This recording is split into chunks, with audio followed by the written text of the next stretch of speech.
Assalamualaikum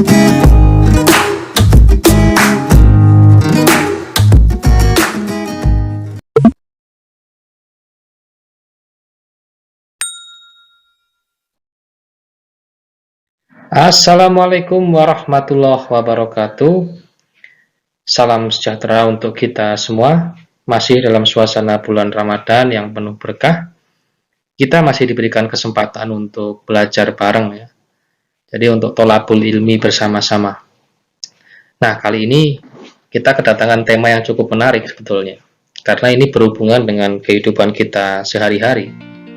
Yakni sejak kapan sebetulnya Islam itu masuk ke Indonesia? Nah, sebuah pertanyaan yang mendasar menurut saya, yang memerlukan jawaban yang cukup ilmiah.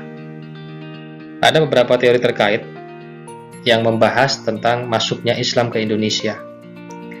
Yang pertama, ya ini adalah teori Gujarat.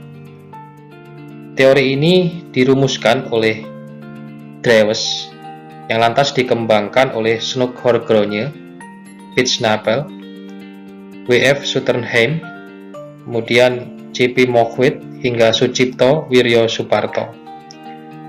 Teori ini meyakini bahwa Islam yang ada di Nusantara sekarang itu adalah Islam yang disebarkan oleh para pedagang dari Gujarat, India. Mereka menyebarkan Islam ke Nusantara pada abad ke-13 Masehi. Prosesnya adalah kaum saudagar Gujarat datang melalui Selat Malaka dan menjalin kontak dengan orang-orang lokal di bagian barat Nusantara, dan kemudian dari interaksi ini antara orang lokal dengan orang Gujarat melahirkan sebuah kerajaan, yakni Kerajaan Samudra Pasai, yang dulu sebelum ada seminar sejarah ditetapkan sebagai kerajaan Islam pertama di Nusantara. Tetapi setelah adanya seminar sejarah dari para ahli, para pakar, pendapat ini patah. Akhirnya Kerajaan Perlak ditetapkan sebagai kerajaan Islam pertama di Nusantara. Teori Gujarat ini mengambil salah satu bukti, yakni dengan ditemukannya makam Sultan Malik As-Saleh yang berangka tahun 1297 Masehi. Nama Malik As-Saleh sangat diidentikan dengan pendiri dari Kerajaan Samudra Pasai di Aceh. Nah, para ahli yang merumuskan teori Gujarat ini percaya bahwa corak batu nisan yang ada di makam Sultan Malik As-Saleh, Raja Pasai ini, memiliki kesamaan dengan yang ada di Gujarat, India. Nah, maka dari sini kemudian mereka percaya bahwa Islam yang ada di Indonesia ini disebarluaskan oleh para pedagang Gujarat.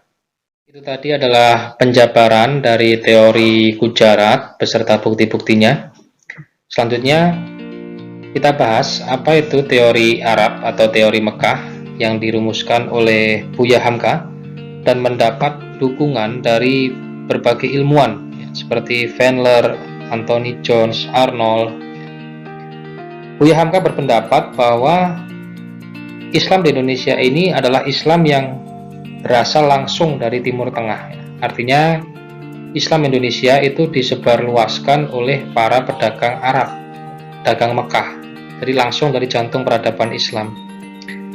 Bukti yang diajukan Buya Hamka itu adalah bukti yang terdapat dalam naskah kuno Cina yang menyebutkan bahwa terdapat perkampungan Muslim di pantai barat Sumatera sejak abad ke-7 Masehi. Dari sini maka kita bisa mendeskripsikan bahwa daerah Pulau Sumatera itu adalah daerah yang pertama kali kedatangan Islam. Selain itu, Buya Hamka juga berpendapat dengan berdirinya kampung Muslim Barus di pantai barat Sumatera, maka kemudian secara tidak langsung orang-orang Arab ini kemudian berinteraksi dengan orang lokal, dan kemudian mereka menikah dengan orang lokal, lalu kemudian menyebarkan bersama-sama Islam ini ke seluruh wilayah Nusantara ini. Itulah pendapat dari Buya Hamka dengan teori Mekahnya. Teori selanjutnya adalah teori Persia. Teori ini dirumuskan oleh Amir Hussein serta Hussein Jayadiningrat. Dalam teori ini dijelaskan bahwa orang-orang Persia lah yang membawa Islam ke Nusantara pada abad ke-13 Masehi. Hal ini didasarkan pada adanya kesamaan tradisi budaya antara Islam yang ada di Indonesia maupun di Persia.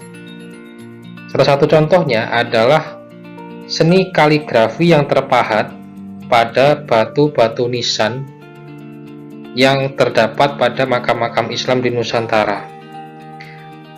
Selain itu, ada pula budaya tabot di Bengkulu, serta tabuik di Sumatera Barat yang serupa dengan ritual Persia, yakni yang diselenggarakan setiap tanggal 10 Muharram.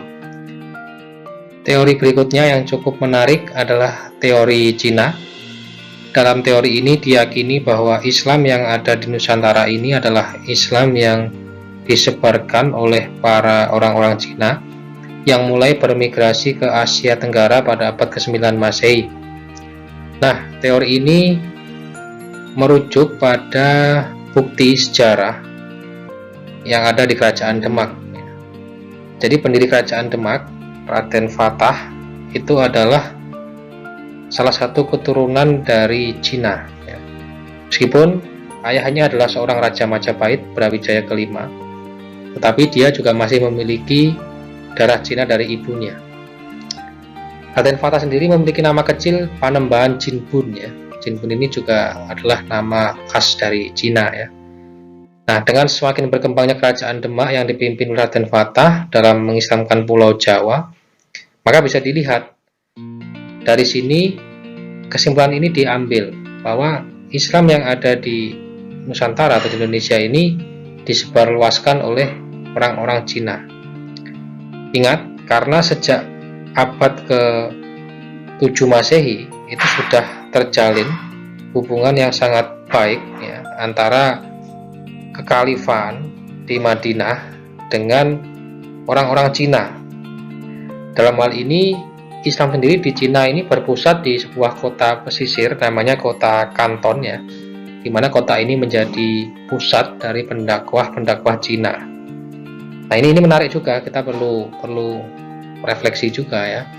Ternyata orang-orang Cina yang selama ini terkena masalah rasial di Indonesia, tetapi dalam sejarah mereka juga tercatat sebagai bangsa yang menyebarkan Islam ya, khususnya di Pulau Jawa. Kesimpulan dari beberapa teori yang telah kita bahas di awal, yakni teori Gujarat, teori Arab, teori Persia maupun teori Cina, adalah Islam masuk ke wilayah Nusantara itu dengan waktu yang berbeda-beda di setiap pulau.